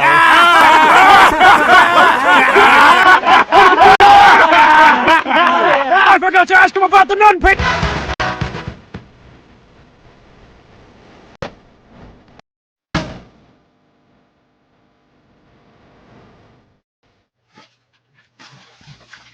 And there you go. There's your cartoon for the evening. So I am so very confused. I know, aren't we all? Yeah, I know 2 or 3 of the the moon thing I didn't know, and then the other thing I was like, okay, and then that's right. I have watched Code Geass, so. Oh well, then I get an extra surprise for you starting next week. Then, so because we'll be doing Code Geass. Cool. I think I've forgotten it since then. I think did they ever do a sequel after the 2nd season? I heard that I could have sworn that they were like talks of doing a continuation after the 2nd season after Lelouch died. I'm gonna have to check on that again. I haven't the faintest idea. But anyway, so before we go, Spartacus, do you have anything that you want to plug, dear sir? Closest thing I can add to say is come Friday, you'll find me over on my friend Tabletop Junkies channel, where we will be playing Castle Crusades tabletop game, and be running around in the world of Paramore, which is tabletop's creation. Nice. Yes, that's pretty much it. Quite fun. Yes, it is. Okay. Oh, that's right. Yeah, because Jason is taking time off, so you're not going to be hanging around with him. Yes, he is. He is being a good spouse to his significant other and to his children. Yes, because being socially interactive with family is important, especially during the holiday season, during the celebration of the birth of our Lord and Savior. That's right. Amen. So, and if anybody wants to go out and check our Spartacus and the channel over at Tabletop Junkie Games, there is the link for you right here in the chat, or if you happen to be on X or on Rumble, then head over to YouTube, look it up, and subscribe away. And show him your love and support. So there you go. And Diesel, what do you got going on, dude? Only thing I have consistently is on Sundays, 7:30 p.m. Central. I am on the Runaway Vagabonds channel for a show called I Swear It's Not Hentai. And we talk about anime and stuff, and it's it's not hentai. It's a hilarious stream. Oh, okay. Yeah, right. Oh, I know that's the greatest name for when he told me about it about a year or so ago when he was coming out with it. I was like, that's fantastic. I know that is actually a really good name for a show. So, damn it, why didn't I think of that? Yeah, okay, and oh yeah, and you're gonna be on Weiser's show, 32 Flavors, anytime soon. I hadn't. Because usually you're on there. I hadn't been on there since the last time I was on there, which was, I think you were on there too. Yeah, that's right. Because we were supposed to do Transformers issue 25, and we never even did that. No, because it wouldn't back up. Damn you, Nick! Looks like you have some complaints to file. Yes, Nick. What happened to us being on for issue 25? I know, it's like, I think Nick forgets every time. He's like, hey man, give me your mailing address, and I give him my mailing address, and he never sends me anything. Nick, issue 26 is out now, like for a week now. Chop chop, my man. Get to it. Yeah, so go ahead, check that out. I swear it's not hentai. On that show with Diesel. As for me, okay, yeah. So I really got to get to work on a few things. Saturday on Mike's Movie Matinee, we're going to be doing another Christmas movie. What is it? Don't know yet. Why? Because I've been so terribly busy. I have got to pick out another movie for this Saturday, but guaranteed it's going to be fun, just like the last Saturday, which was Miracle on 34th Street. The one that hardly anybody has seen. So, the original or the 90s version? No, we're talking the 1955 version. Oh, so, yes, that was on the what was it? The Fox Entertainment Hour from 1955. Yeah, I know what movie you should do. Black Christmas. Ooh, there we go. If it's public domain, well, okay. If it's, I mean. Yeah. I mean, you can always do on Rumble. Well, I could always do that. Yeah, I could do that. Yes. Anyway, let's see. And this Sunday, we got learning the Bible in 24 hours kind of thing. So if you want to go ahead, check that out on Sundays. And also the drawing stream, which I like to call Huge Circles. Totally huge. Amazing even. Soft, supple. Soft circles, squishy like a ball. you know, that kind of thing. So usually we'll have Al Nickerson of former Marvel DC Archie comic fame, that's giving his beloved wisdom of comic knowledge on there. And I'm also trying to line up a couple of other people that have put out their own independent comics, trying to give them a little bit of a voice. And Tim, you are just in the nick of time for the ending of the complete show whatsoever. So there you go, Tim. Thank you for showing up.